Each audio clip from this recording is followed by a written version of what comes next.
Alright, this might be, yes, an Scion the Undead Juggernaut remastered, which means this is the new changes to Scion. Changes to the lore. Let's see. Welcome, ladies and gentlemen, to another remastered episode of the Lore of League of Legends. In this episode, we shall be revisiting an old champion that served Noxus many centuries past, only to return as a being that was something more than he had left this world as. Okay. Without further ado, I present to you the remastered lore of Scion, the Undead Juggernaut. Enjoy.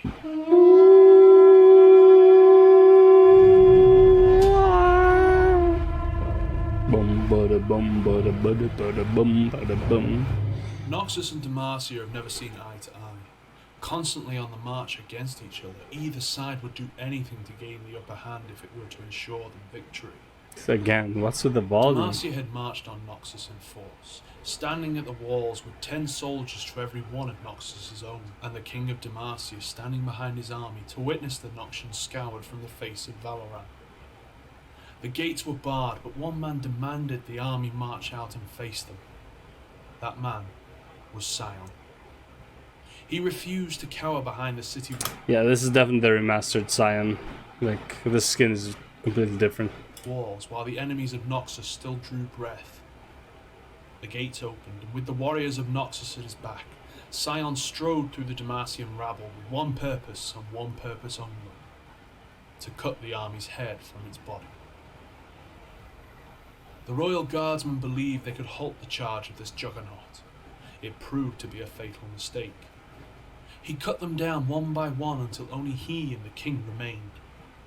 Scion was battered and fatigued. Any other man would have given up the attack, but Scion believed himself to be a true son of Noxus.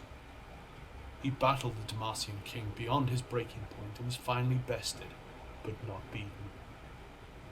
With his dying breath, he locked his fingers around the king's throat and in an instant broke the will of a nation. But Jarvan the Scion's Second. story did not end with his death. This is Jarvan the Second, right? He refused to cower behind the city walls while the enemies of Noxus still drew breath, strode through the Demacian rabble with one purpose and one purpose. The royal guardsmen believed they could halt the cut them down one by one until only he and the king remained. Scion was battered and fatigued, but Okay. Scion's story did not end with his death. I think it was Jarvan the Second. Seeking to exploit the Noxians' hero worship, Noxus's Grand General took the drastic step of attempting to return the nation's greatest fallen champion from his death. But if taking a life is simple enough, restoring it back is anything but. The Grand General turned to LeBlanc and the Order of the Black Rose, who promised the Grand General the resurrection of his champion. Okay, LeBlanc doesn't do resurrections, okay? She's a trickster, not the fucking warlock or necromancer, okay? And they delivered. Scion rose again, but as something different, something inhuman. He lacked the intelligence and martial prowess he had in life, and was reduced to nothing more than a killing machine that would destroy anything in his path, friend or foe. And as the Battle of the Fortress of Andros, Scion was responsible for nearly as many casualties among the Noxian ranks as the Demacians.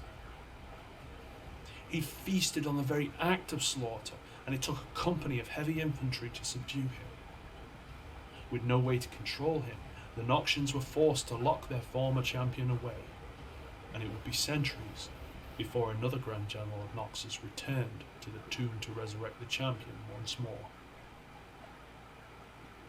Jericho Swain, the master tactician, believed he could resurrect the warrior once more, but he realised that he could not fix something fully that was broken. But he could rekindle his purpose, and for the plans he had in mind, it was enough. The ritual was prepared and the blood of Jarvan was poured into the tomb, releasing Scion and allowing him once again to walk as a son of Noxus. Why blood of Jarvan, though?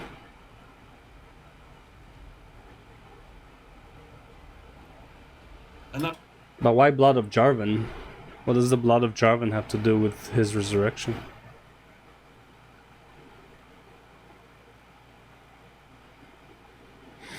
Okay.